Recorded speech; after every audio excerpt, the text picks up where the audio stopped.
We'll take a look at one of the Upper Peninsula's most visited destinations, the Porcupine Mountains.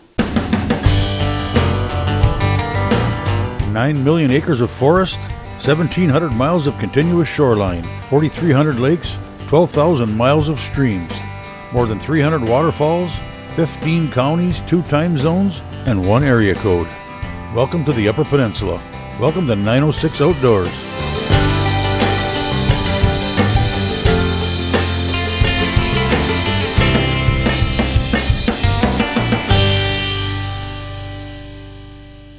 If someone not from here were to ask me to explain the Upper Peninsula, I tell them about the freshness of spring, the warm days of summer, the colors of fall, and the hidden beauty in our winters. I tell them about deer camps, hunting, and fishing, and the real reasons we do those things. I tell them about our lakes and streams, big and small, our peaceful forests. I tell them about our rich history, and about the help anyone say hi to everyone attitude and determined spirit of the people who live here. I tell them about chromers, pasties, fudge, maple syrup, and sisu. And once I've told them about all those things, I'd put them in a car, head north, and show them the Porcupine Mountains.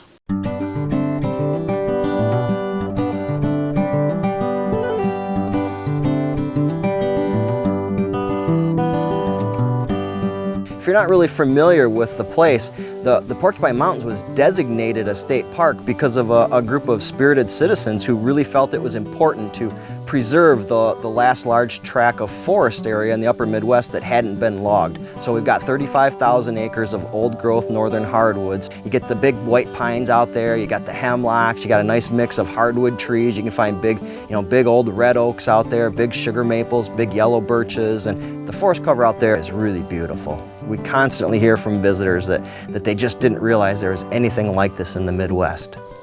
The Porcupine Mountains Wilderness State Park is Michigan's largest at roughly 60,000 acres. It was established in 1945 to protect the area's large stand of old-growth forest. In 1972, Michigan passed the Wilderness and Natural Areas Act. This gave the park the new designation of the Porcupine Mountains Wilderness State Park. The park's lakes, rivers, and streams, Lake Superior shoreline, waterfalls of all sizes, and remarkable vistas make it one of the most unique destinations in the entire Midwest. The facilities provided by the park include an extensive network of backcountry trails for hiking and wilderness backpacking, rustic trailside cabins, modern campgrounds, swimming and boating areas, and various interpretive programs led by park rangers. Any trip to the Porky should start out at the Visitor Center, located just a few miles west of Silver City along the South Boundary Road. The Porcupine Mountains, we've got over 90 miles of hiking trails. There are fantastic views. There's a lot of different hiking opportunity. You can hike on trails like the Escarpment Trail. So you've got big panoramic views. You're on the top of a 300-400 foot escarpment with a sheer drop right alongside you. But yeah, we've got other trails that maybe you can hike along a small quiet stream. The Union Mine Interpretive Trail is a great one. Lots of little waterfalls and water slides. Or the Little Carp River Trail off the Little Carp River Road is another great one. You can hike along the Presque Isle River, the beautiful Presque Isle. It's a nationally recognized wild and scenic river, got waterfalls. It's surrounded by old growth forest. It's just a fantastic place to hike. You got the East and West River trails there to hike. You can hike into some of the lakes in the park, take the hike from Lake of the Clouds and go all the way down to the actual lake itself at Lake of the Clouds. Got a nice little hill that you go down there, and then you got to climb on your way back out, or about 2.5 miles if you want to hike in and see Mirror Lake or Lily Pond, some of those other more remote areas in the park. And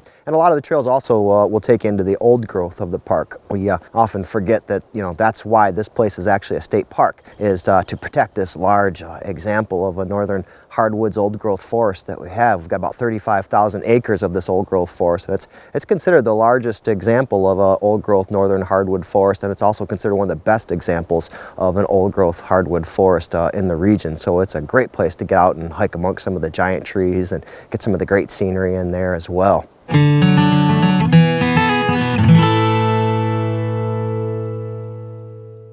Twin Spires Sportsbook at Island Resort and Casino invites you to sports bet and stay. Book a hotel room March 18th through the 22nd to stay and place bets on all hoops action this season. Present your open bet slips at the Island Club for a chance to get a free or discounted room.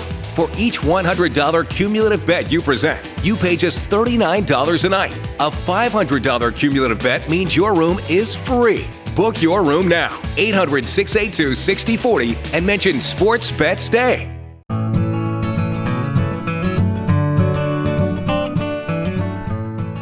tons of day hiking opportunities here. Yeah, depending on how far you want to go, there's some great 12-mile loops that you can do, and other people just maybe they'll tackle some of the longer linear trails. Maybe they'll walk 5 miles down, turn around and walk 5 miles back, and obviously some of the premier hiking are the trail along Lake of the Clouds area, the Escarpment Trail, and then also on the other side would be the Big Carp River Trail. Some of those, the views up there are just phenomenal. Phenomenal indeed.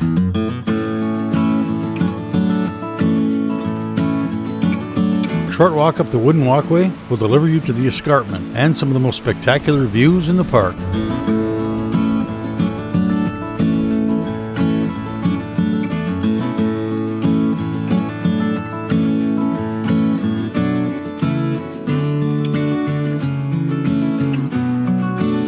The escarpment parallels Lake Superior and is a continuation of the same copper-bearing bedrock found on the Keweenaw Peninsula. This massive outcropping overlooks the Carp River Valley and the most popular attraction in the park, Lake of the Clouds.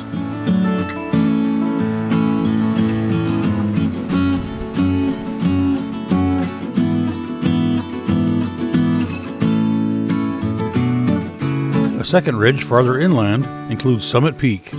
At about a half mile, the hike to the top of Summit Peak is well worth the trip.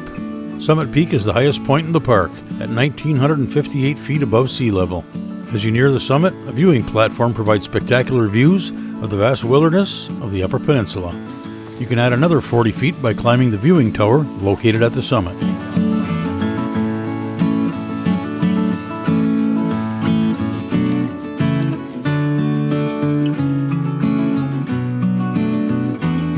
The Porkies were the site of mining in the 19th century.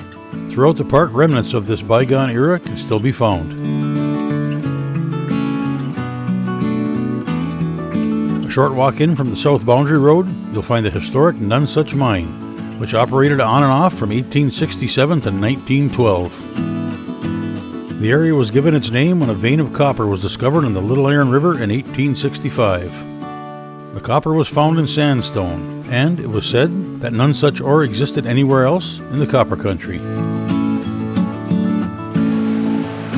There you'll also find Nonesuch Falls. Nonesuch Falls is one of the many waterfalls, both big and small, found throughout the park.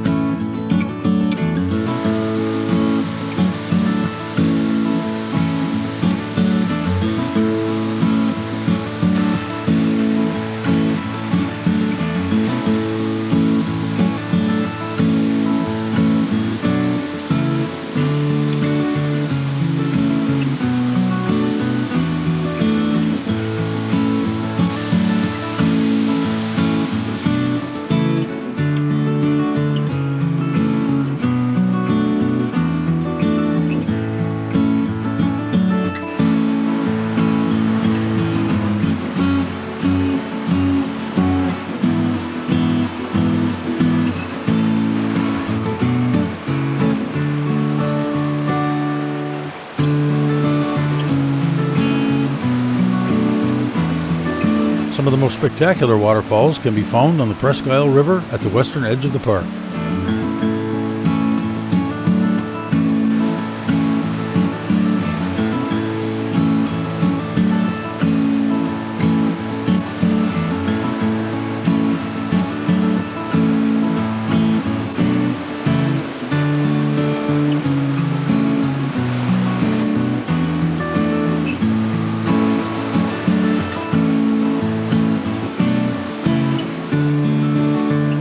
A hike along the well-maintained walkways on the banks of the Presque Isle is sure not to disappoint. The waterfalls of the Presque Isle are the largest in the park and the second largest in the state.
Yes, it's that simple. Get your 906 Outdoors Cooking Wild Seasonings today at cookingwildseasonings.com. We've got 17 different rustic cabins in the park. They're spread throughout the park.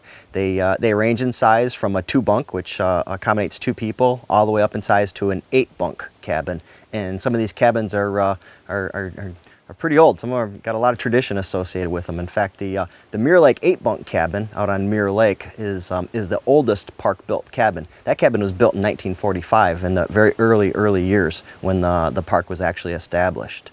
So there's lots of different camping options here. You can go stay in a cabin. We've got backcountry camping, we've got modern camping, we've got rustic campsites, we've got 4 different yurts in the park. Lots of different options. We even have a modern lodge, which sleeps 12 people. It even comes with linen service, and it's got washing machines and everything. It's fully equipped. So there's from full range. No matter how rustic you want to be or don't want to be, we can accommodate.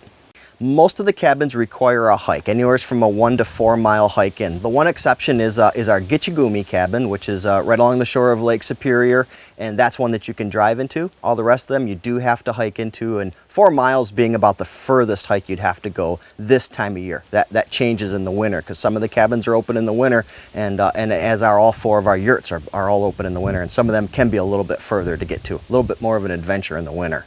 The closest cabins would be, well, Gitchagumi, the one that you can actually drive up to, and then there's a few others that are within a mile walking distance. Whitetail Cabin is a pretty popular one right on the shore of Lake Superior. Union River Cabin right on the Union River. Both of those are about a mile hike to get into. If you want a small little, a quaint little cabin, our White Birch Cabin is also an easy little hike and kind of a nice secluded location on the eastern end of the park. These are rustic cabins, so we do equip them with pots and pans. There's plates, silverware, bowls, cups. There's even an old-fashioned, percolator style coffee maker in there. But you need to provide any consumable items. So you need to, bring your toilet paper with you. You need to provide lighting. There's a wood stove inside the cabin, but we don't recommend trying to cook on that, because in the summertime it'd just be too hot in the cabin. So bring a little backpacker style camp stove with you. Bring something to treat or filter the water that you're going to be collecting from nearby water sources. There's not water pumps at these cabins, so you have to treat surface water, so either boil it or filter it properly.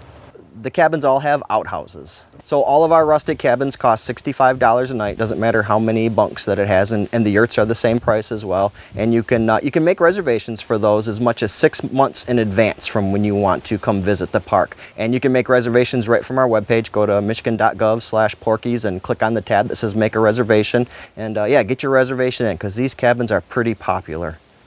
When you get back into some of these cabins, there's a lot of solitude out there. You're pretty far from any roads and any population centers, and I think that's what appeals to a lot of the people that come out here. We've only got the 2 roads in the park: South Boundary Road on the southern perimeter of the park, and then 107 that goes up to Lake of the Clouds. So when you're a place like Mirror Lake, you are more than 2-3 miles from the nearest road. So it's pretty quiet, it's pretty peaceful out there, and I think probably the thing that really seems to appeal to a lot of people nowadays in these busy, hectic lives that we have is just how it's a step back to a little simpler time. You make some firewood, and you kind of procure the stuff, and you go out and you do your activities for the day, and it's a pretty special spot. I think you're going to really enjoy it if you get a chance to get out and experience some of these cabins.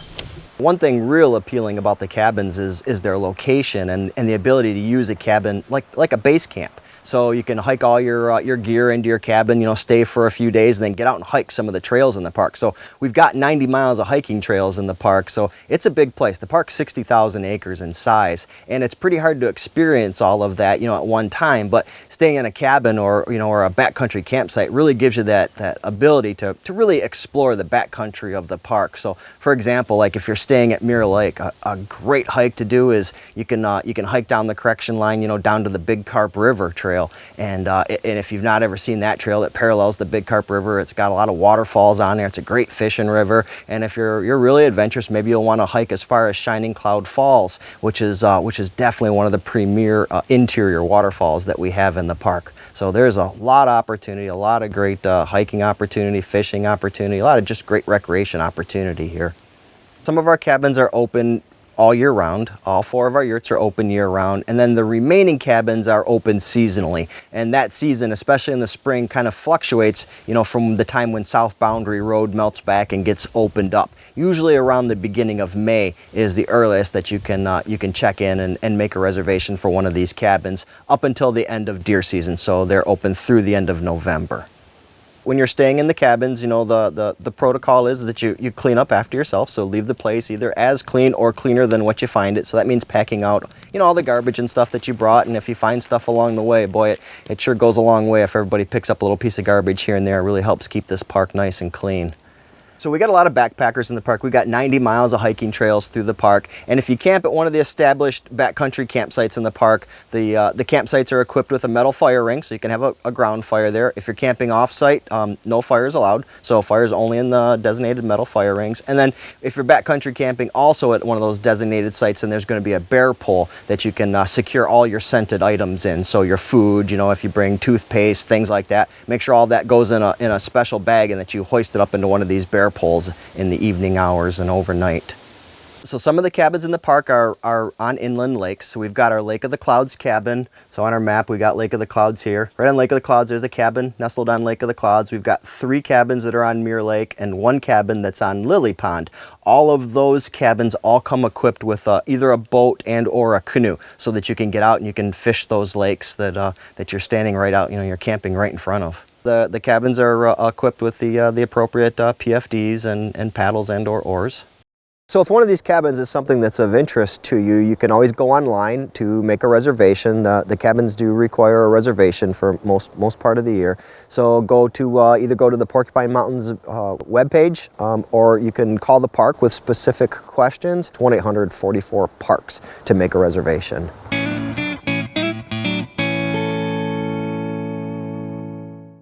Today's show is brought to you in part by Rapid River Knife Works, home of Michigan's largest custom knife factory showroom. Rapid River Knife Works is the largest custom knife factory showroom in Michigan. The 10,000 square foot showroom is awesome. Hunting knives, pocket knives, and kitchen knives. Watch your custom knife being made and engraved. Free laser engraving with your personal message or company logo. Lifetime warranty on every knife and free sharpening. Plus, visit Rapid River Knife Works gift shop for Stormy Cromer and RRK gear. Bring the family and visit Rapid River Knife Works today. Today's Wild Game Break is brought to you by Cooking Wild Seasonings. Find out more at cookingwildseasonings.com. Well, spring is right around the corner, and that means all sorts of wildlife activity. And the melting snow can reveal all sorts of hidden treasures. Here's outdoor writer, photographer, and videographer Richard P. Smith with a great reason to get out in the woods this spring. One of the activities that's good to do in the spring is shed hunt. Look for antlers that bucks have lost during the winter. Once the snow melts, going to areas, yarding areas where bucks spend a lot of time, looking for bedding areas or the main trails they followed to feeding areas are excellent places to look for shed antlers. And one of the best ways to get shed antlers is to be with the buck. When he loses his antlers, as I did last winter, I saw an 8-point. He had already lost one antler when I hooked up with him, and I was with him for about an hour and saw him lose his second antler, and I managed to get both of the beams.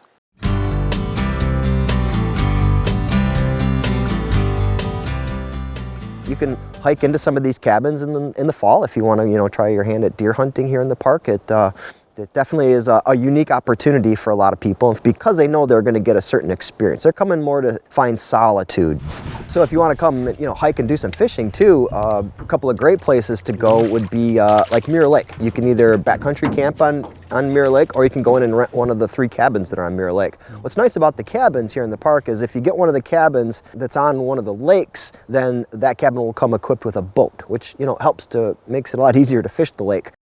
There's a lot of different fishing opportunities in the parks, and in some cases there are some special regulations that you need to know about. For example, Lake of the Clouds, no live bait allowed on Lake of the Clouds, so it's artificial lures only, and that lake is loaded with smallmouth bass, but it is catch and release only on the smallmouth bass. If you catch panfish, you can keep the panfish in Lake of the Clouds, whereas Mirror Lake's a trout lake. It's deeper and it's got lots of trout in there, so that one just falls under the typical Michigan regulations for trout lake. Then there's lots of trout trout streams in the park. That's all got a lot of the native brook trout in them. We've got several rivers in the park that get salmon or steelhead runs in them in the spring and or fall. And plus, a lot of people in the park will fish offshore, just fish the big water, Lake Superior, the shore of Lake Superior from the rocky shores, and catch anything from lake trout to steelhead. And I'm sure some people probably catch some whitefish and various other fish, coho. A lot of fishing opportunity here.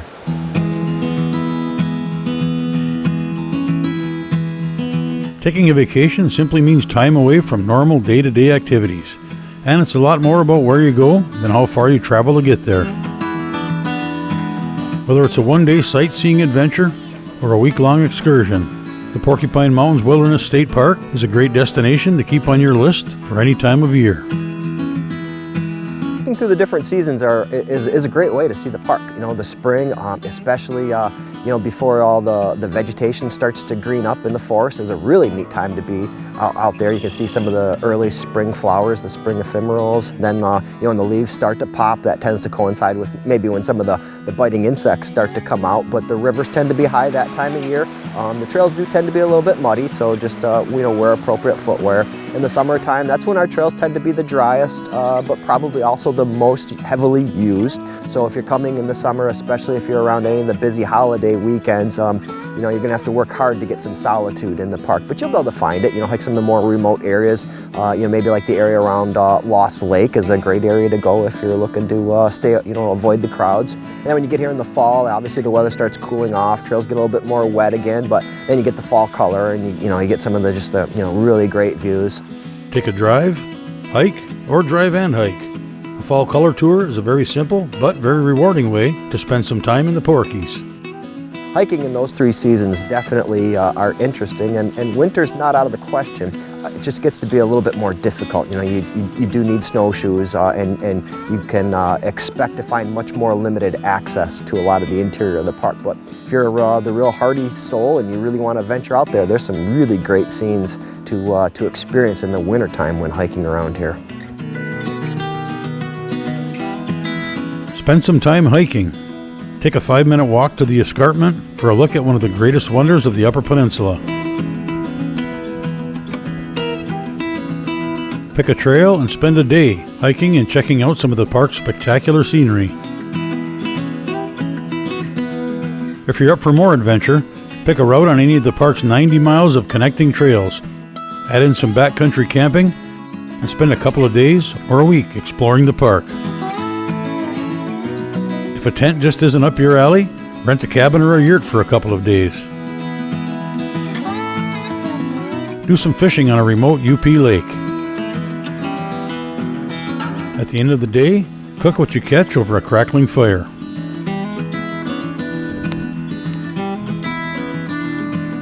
Whatever your quest for adventure, short or long, simple or hardcore, there's a pretty good chance you'll find what you're looking for right here in the Porkies. Right here in our own backyard.